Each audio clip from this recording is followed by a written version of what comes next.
ابو ذر غفاری بریگیڈیئر صاحب کے حکم کی تعمیل کرتے ہوئے جب میں دوسرے روز ہوٹل میں پہنچا تو میں نے دیکھا وہاں بریگیڈیئر افتخار صاحب بھی موجود ہیں۔ کھانا بہت اچھا تھا اور ہم تینوں دیر تک آپس میں بات چیت کرتے رہے۔ جب ہم وہاں سے فارغ ہوئے تو بریگیڈیئر افتخار رانا نے کہا کہ کل شام کا کھانا ان کے گھر پر ہوگا۔ دوسرے روز شام کو جب میں ان کے گھر گیا تو بریگیڈیئر محمد ضیاءالحق بھی وہاں موجود تھے۔ کھانا کھانے کے دوران میں اور بعد میں ہم کل کی طرح آپس میں بات چیت کرتے رہے۔ ایسا معلوم ہو رہا تھا کہ دونوں بریگیڈیئر صاحبان میرے خیالات سے بہت متاثر ہیں۔ آخرکار میں نے تقریباً 10 بجے ان سے اپنے ٹھکانے پر جانے کی اجازت طلب کی۔ بریگیڈیئر رانا صاحب کے پاس کار تھی۔ انہوں نے مہربانی کر کے اپنی کار میں مجھے میرے ہوٹل تک پہنچا دیا۔ اسی کار میں بریگیڈیئر ضیاءالحق صاحب بھی ہمارے ساتھ آئے۔ راستے میں کافی باتیں ہوئیں۔ بدقسمتی سے جارج حباش اپنے مکروہ منصوبے میں کامیاب ہو رہا تھا۔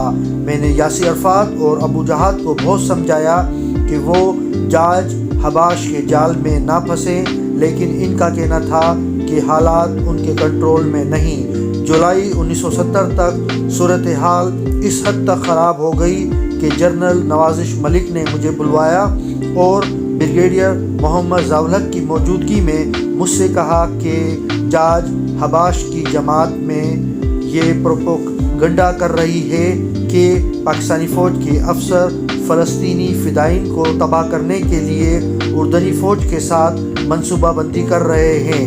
انہوں نے مجھ سے کہا کہ میں یاسر عرفات کو اس بارے میں باخبر کر دوں۔ اس کے علاوہ یہ کہ فلسطینی فدائین نے چند پاکستانی فوجیوں کو پکڑ رکھا ہے۔ میں نے جواب دیا کہ اس مذموم پروپیگنڈے کا سب کو علم ہے اور یہ کہ میں اس کے متعلق یاسر عرفات سے بات کروں گا۔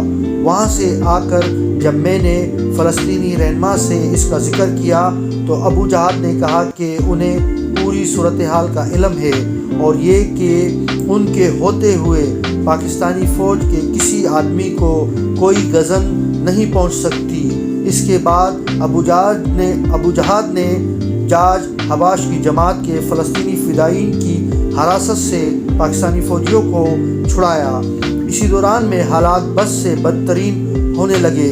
سخت مایوسی کے عالم میں ایک روز جب میں جنرل نواز ملک سے ملنے ان کے دفتر گیا تو وہاں بریگیڈیئر محمد ضیاءالحق صاحب بھی موجود تھے۔ ان دونوں نے مجھ سے کہا کہ انہوں نے حتی المقدور کوشش کی ہے کہ فلسطینی فدائین اور اردنی فوج کے درمیان ٹکراؤ نہ ہو، لیکن حالات کسی کے کنٹرول میں نظر نہیں آتے، اس لیے یہ بہتر ہوگا کہ میں پاکستان چلا جاؤں۔ عجیب اتفاق ہے کہ جب میں وہاں سے الفتح کے مرکز پہنچا تو وہاں ابو جہاد نے بھی یہی بات مجھ سے کہی، اس لیے میں پاکستان واپس آ گیا۔